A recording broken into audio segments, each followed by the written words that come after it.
ta'ala, amma ba'd. Thumma qasat qulubukum min ba'di dzalik fahiya kal hijarati aw ashaddu qaswah. Kemudian setelah itu hatimu menjadi keras sehingga fahiya kal hijarah, sehingga hatimu itu seperti batu, aw ashaddu qaswah, bahkan lebih keras. Wa inna minal hijarati lama yatafajjaru minhul anhar, dan sesungguhnya di antara batu itu ada sungai-sungai, yatafajjaru minhul anhar, ada sungai-sungai yang memancar daripadanya. Wa inna minha lama yashaqqaqu, dan sesungguhnya di antara batu-batu itu ada pula yang terbelah. Fayakhruju minhul ma, maka keluar darinya air. Wa inna minha lama yahbitu, dan sesungguhnya di antara batu-batu yang ada itu lama yahbitu min khasyatillah, ada pula yang jatuh, meluncur, yahbitu, meluncur, jatuh, min khasyatillah, karena takut kepada Allah. Wa ma Allahu bighafilin amma ta'malun, dan tidaklah Allah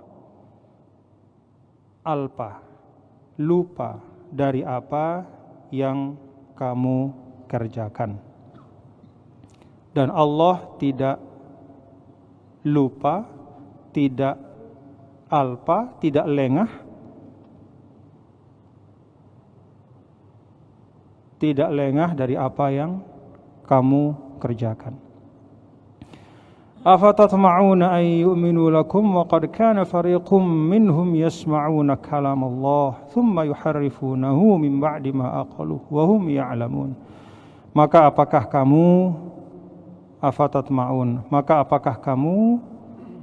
kaum muslimin berharap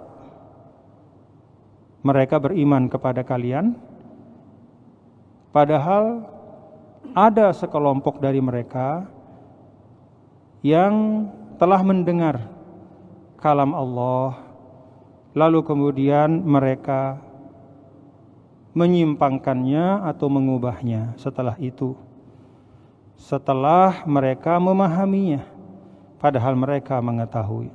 Jadi menyimpangkan setelah mereka memahami.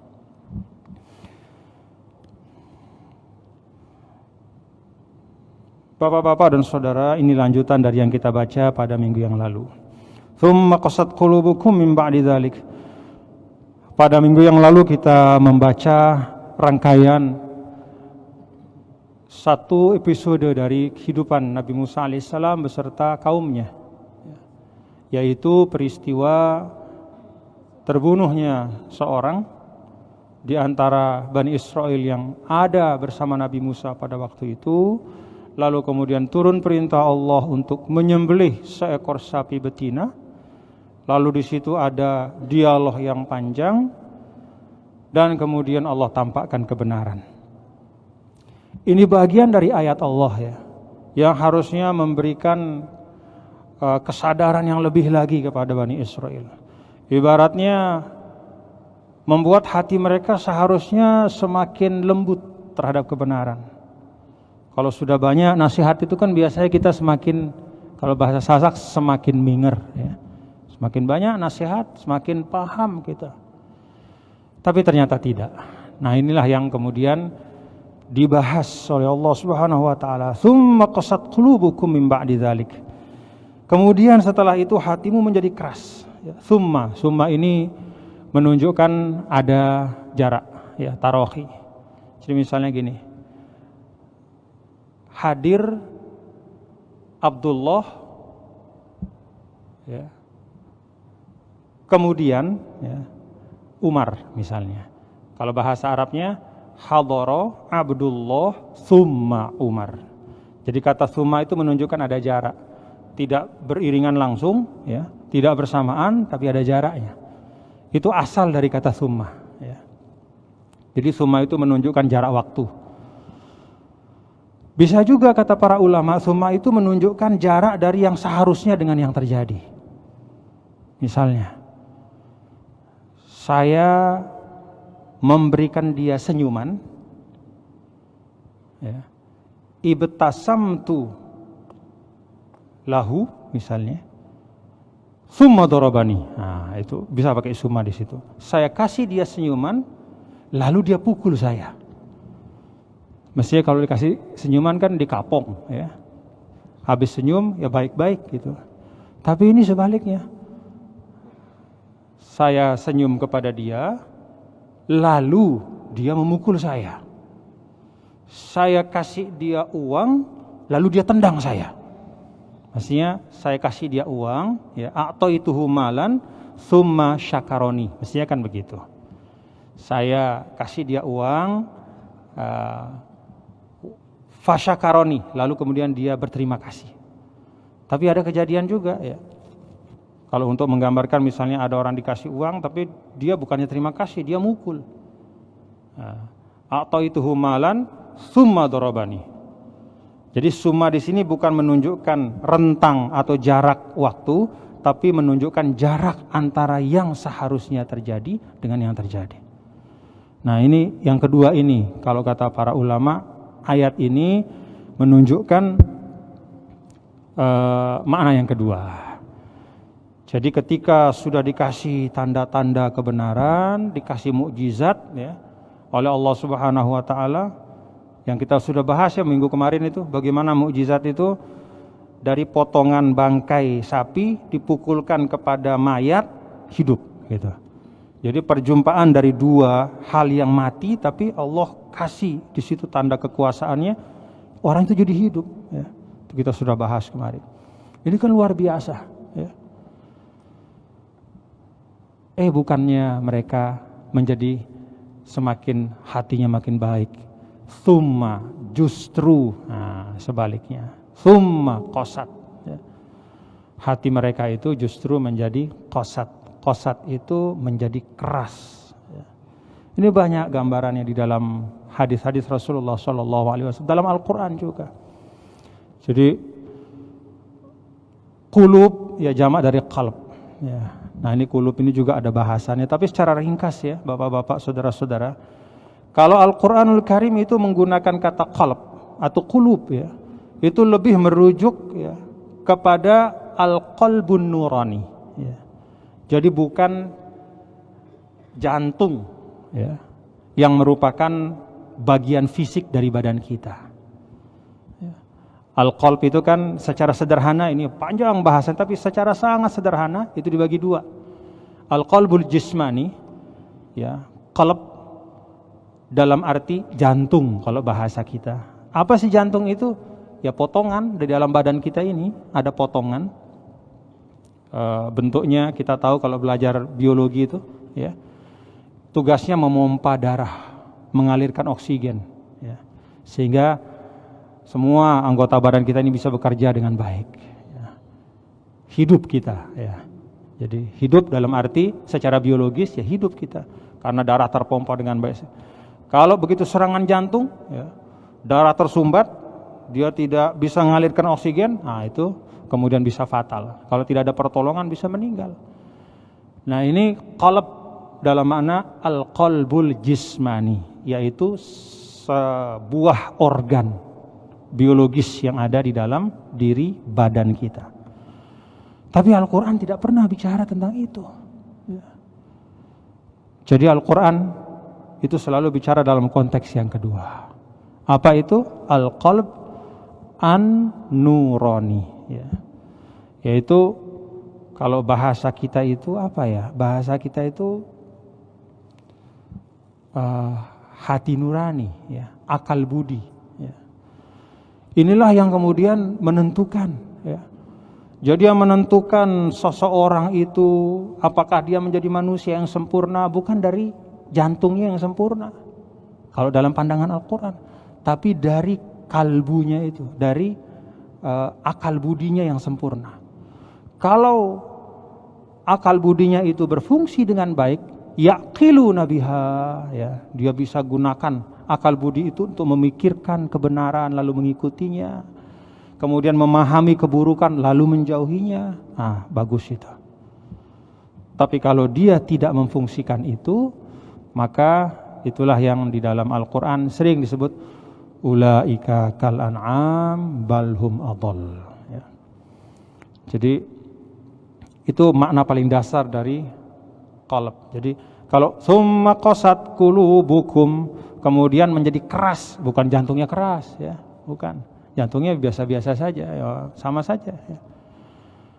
Ya, orang yang beriman sama orang tidak beriman itu kalau di ronsen ya sama jantungnya, ya. Tapi qalb dalam makna akal budinya itu yang beda.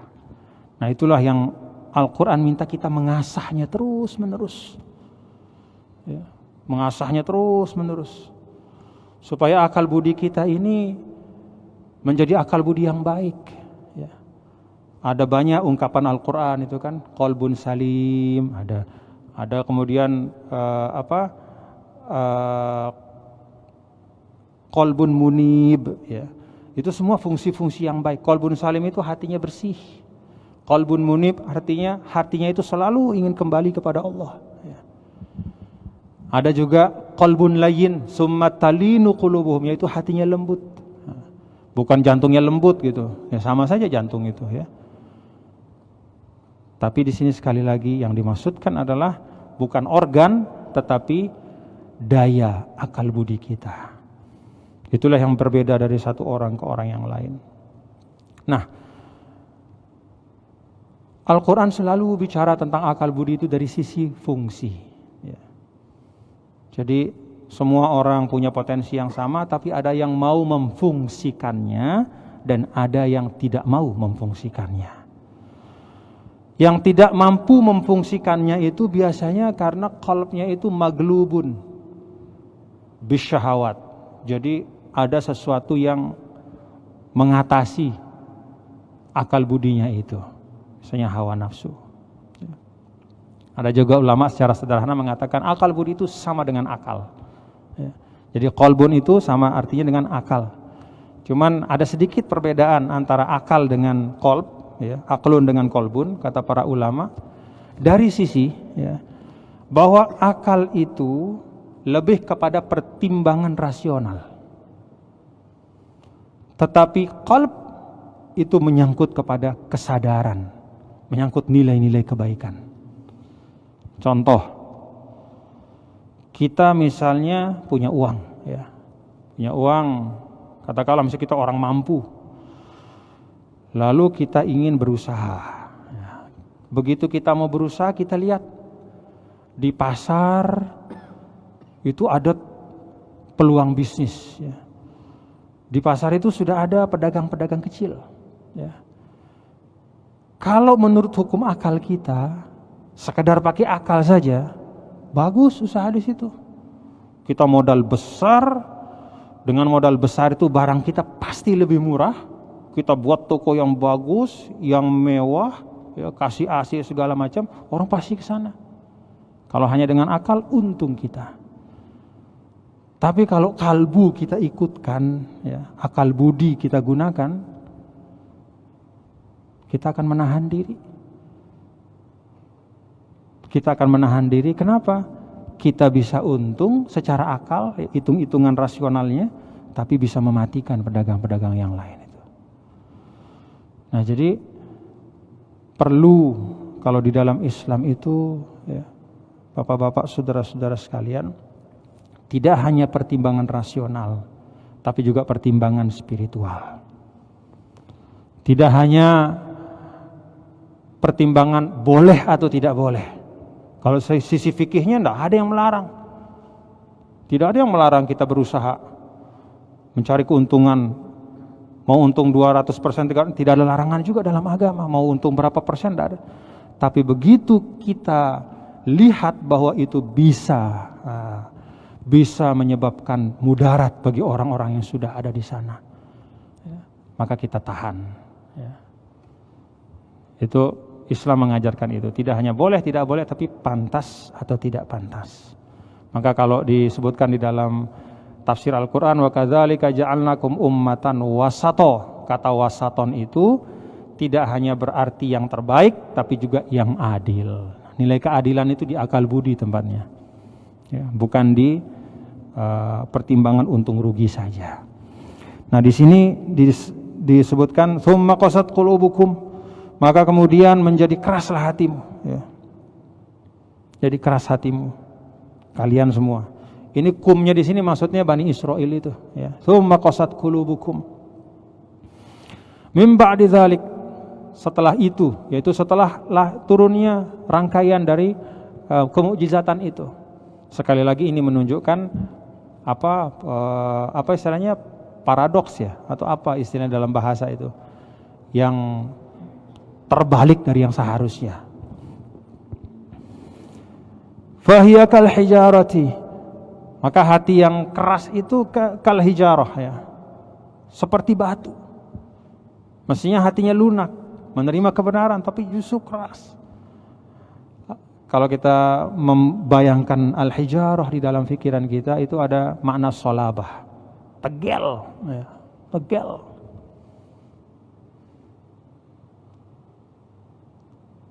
Keras yang menutup. Batu itu juga kalau kita bayangkan ada makna al-yubsu. Al-yubsu itu lawan dari al-khisbah, ya, al-khisbu, kering, kerontang, lawan dari subur, ya, dan menumbuhkan. Mau taruh benih sehebat apapun di atas batu, ya nggak bisa. Jadi dia keras, tertutup, dan kering, ya. Nah, itulah diibaratkan hati mereka. Bahkan, nah ini lebih gawat lagi ini. Au asyaddu qaswah. Bahkan, ya, ini bisa diartikan dua, atau lebih keras lagi. Bisa juga diartikan bahkan lebih keras lagi. Jadi hatinya itu lebih keras dari batu. Kenapa kok bisa lebih keras dari batu? Nah, di sini digambarkan, wa inna minal hijarati lama yatafajjaru minhul anhar. Batu itu sekeras-kerasnya masih ada batu-batu yang kita saksikan yang di tengahnya itu bisa pecah batu itu dan memancar dari situ mata air. Banyak, ya. Ada batu besar di situ tiba-tiba keluar air yang deras sekali. Wa inna minha lama yashaqqaqu ay yatashaqqaqu. Tak itu diidghamkan kepada shin, ya. Kalau dia dekat makhrajnya itu dalam bahasa Arab itu sering diidghamkan takhfifan biar ringan di lidah. Lebih ringan mengatakan yashaqqaqu daripada yatashaqqaqu. Nah, di antara batu itu juga kata Allah ada yang tidak memancarkan air, ya, memancarkan air yang besar, tapi wa inna minha lama yakhruju, tapi bisa mengalir di situ. Intinya adalah di tengah-tengah kerasnya batu itu masih ada aliran, ya. Masih ada yang bisa nembus di situ. Beda sama hati kalian, kira-kira begitu. Bahkan wa inna minha lama yahbitu min khasyatillah. Bahkan batu itu juga ada yang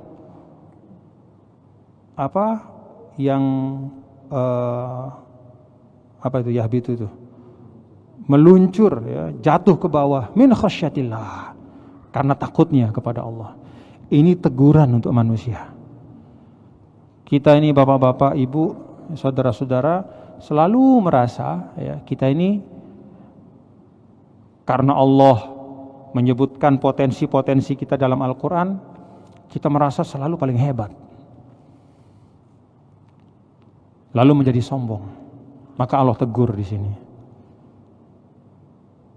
Digambarkan dengan batu yang sering kita anggap sebagai makhluk yang tidak punya akal, tapi dia justru seringkali lebih mampu menunjukkan ketundukan kepada Allah daripada manusia.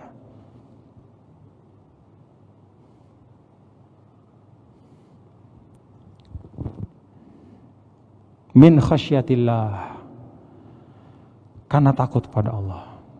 Khasyah itu artinya takut ya. Walaupun kata para ulama, nah ini juga menarik sedikit ya. Khasyah itu ada bedanya sedikit dengan khauf. Khasyah itu adalah al-khaufu ma'al ilmi. Jadi khasyah itu adalah takut, tapi takut kepada sesuatu yang memang kita fahami ya, keagungannya, kebesarannya. Kalau kata khauf itu bisa berarti takut, pokoknya takut aja, nggak tahu kenapa takut aja, pokoknya takut aja, nggak ada alasan. Bisa juga takut yang karena kesadaran. Nah, takut kepada Allah itu adalah takut kesadaran.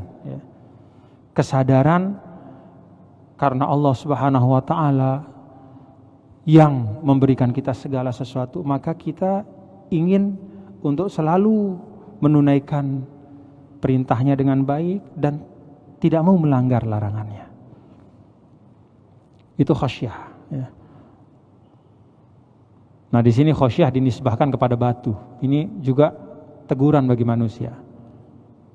Kira-kira bahasanya, itu batu saja yang kalian anggap tidak punya akal, dia punya kesadaran kok. Dia takut kepada Allah. Kalian itu yang punya akal, yang hebat, yang diciptakan sebagai pemimpin di dunia, tapi kok justru berbuat hal-hal yang jauh dari tuntunan akal itu, dari akal budi itu. Ini teguran ya. Wa mallahu bighafilin amma ta'malun, dan tidaklah Allah lengah dari apa yang kalian semua lakukan.